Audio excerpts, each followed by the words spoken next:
Здравствуйте, друзья! Сегодня мы будем говорить про проекты и программу Всемирного банка и Международного валютного фонда в Центральной Азии и Кавказе. Акционерами Всемирного банка являются 189 стран, членов этой организации. Отделения Всемирного банка есть более чем в 130 странах. В группу Всемирного банка входят 5 организаций. Это Международный банк реконструкции и развития, Международная ассоциация развития, членство стран Центральной Азии и Кавказа. Все наши страны Центральной Азии и Кавказа стали членами в 1992 году, и в 1993 году стал Таджикистан. Каждые несколько лет группа Всемирного банка готовит новую страновую стратегию партнерства со страной. Новая рамочная стратегия партнерства с Кыргызской республикой на 24-28 финансовые годы излагает основные цели развития, которые группа Всемирного банка стремится помочь достичь. Уважаемые коллеги, здесь на этом слайде вы можете посмотреть обязательства Всемирного банка, сколько получили страны Центральной Азии и Кавказа от Всемирного банка. Самая большая сумма обязательств – это Казахстан. Взял более 13 миллиардов долларов США. Далее идет Узбекистан. Узбекистан получил более 10 миллиардов долларов США. Азербайджан более 7 миллиардов долларов США. Грузия около 5 миллиардов долларов США. И Кыргызстан более 4 миллиардов долларов США. Армения 2,8 миллиардов долларов США. Таджикистан 2,4, более 2 миллиардов 400 миллионов долларов США. И самая меньшая сумма, более миллиарда, это Туркменистан. Оранжевым цветом вы можете посмотреть, это сумма гранта. И синий – это общая сумма, которую получила страна. Уважаемые коллеги, поскольку информацией интересовались наши коллеги из Кыргызстана и Таджикистана, я хотела бы дать более развернутую информацию по Кыргызстану и по Таджикистану. Здесь вы можете посмотреть по Кыргызстану. В настоящее время уже закрытых проектов Всемирного банка 109, всего 150 по Кыргызстану, да, и в настоящее время активны 29 проектов.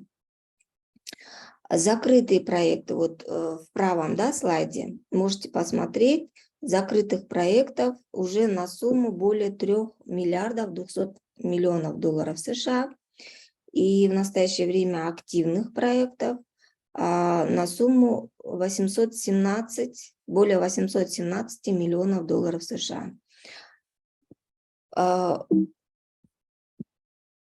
Здесь вы можете посмотреть, на какие проекты, да, Кыргызстан брал финансовую помощь от Всемирного банка. Видите, синим отмечено, что самое большее это на центральное правительство 47 проектов, на госуправление 21 проектов, на субнациональное местное правительство 21 проектов, далее 20 проектов на соцзащиту, на энергетические проекты и добывающие ресурсы 17 проектов, на состояние здоровья населения 15 проектов, на промышленность, торговля и услуги 15 проектов, на водоснабжение 12 проектов, на сельскохозяйственные рынки 11 проектов и на банковские учреждения 11 проектов. В основном брали на центральное правительство. Уважаемые коллеги, вы видите на слайде, эта информация, называется pipeline. Это проекты, которые сейчас ведутся, предложены, да, которые сейчас ведутся переговоры. Вот по 25 миллионов есть на местное развитие. В этом году обсудили по поводу качества воздуха и также по устойчивому местному, по устойчивой, ну, по воде, около 7 миллионов долларов США. Это вот то, что сейчас обсуждается, да. Уважаемые коллеги, я хотела бы здесь также обратить ваше внимание, что МАР, да, группа Всемирного банка в 2022 году, вот по состоянию на декабрь, мы Всемирному банку в структуре государственного нижнего долга мы должны 636 миллионов долларов США. Вот обратите внимание. Также здесь хотела бы обратить ваше внимание, что Международному валютному фонду по состоянию на декабрь 2022 года Кыргызстан должен более 453 миллионов долларов США. Это официальная информация. Теперь по Таджикистану. У Таджикистана 142 проекта, из них предложены 10, да, активные 32 и уже закрытые 92 проекта. Общая сумма активные на более 1 259 миллионов долларов США, активные сейчас проекты, и уже закрытые на более 1 118 миллионов долларов США. Так, Таджикистан также брал на секторы на центральное правительство, да, вот здесь в левом слайде можете посмотреть, на состояние здоровья населения, на ирригации дренажной системы, на социальную защиту, тоже на водоснабжение, на местное правительство, на зерновые культуры и на public administration. Темы можете посмотреть справа. Уважаемые коллеги, в этом слайде можете посмотреть статус пайплайн, это тоже вот предложенные проекты, да. Обратите внимание, что самая большая сумма 200 миллионов долларов США Таджикистан попросил на устойчивое финансирование на Рагунскую ГЭС. Это вот 200 миллионов долларов США. Так, 50 миллионов долларов США Таджикистан попросил на цифровизацию, да. Далее идет по 40 миллионов на местное развитие, на социально-экономическое, да, усиление 22 миллиона и так далее. Здесь на этом слайде можете посмотреть, по-моему, около 10 проектов, которые предложены Всемирного банка, которые сейчас обсуждаются, которые Таджикистан намерен получить у Всемирного банка. Вы, как вы видели в структуре Всемирного банка, офис исполнительного директора по Международному валютному фонду. Международный валютный фонд – это специализированное учреждение ООН со штаб-квартирой в Вашингтоне, в США. Она была разработана, учреждена в 1944 году. В настоящее время Международный валютный фонд объединяет 190 государств. В ее структурах работает более 2500 человек из 133 стран. МВФ предоставляет краткие и среднесрочные кредиты при дефиците платежного баланса государства. Здесь вы можете посмотреть организационную структуру Международного валютного фонда. С левой стороны на английском, с правой можете на русском, да, структуру. Совет управляющих – это высший орган принятия решений Международного валютного фонда. Состоит из одного управляющего и одного заместителя управляющего от каждой страны-члена. Управляющий назначается страной-членом и обычно является министром финансов или управляющим Центрального или Национального банка страны. МВФ выпускает международные резервные активы, это специальные права заимствования. Это процентный международный резервный актив, создан МВФ в 1969 году.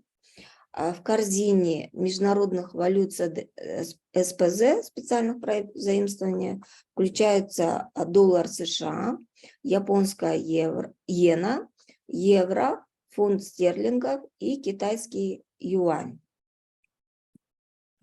Текущий объем ресурсов Международного валютного фонда составляет около 977 миллиардов специальных прав заимствований.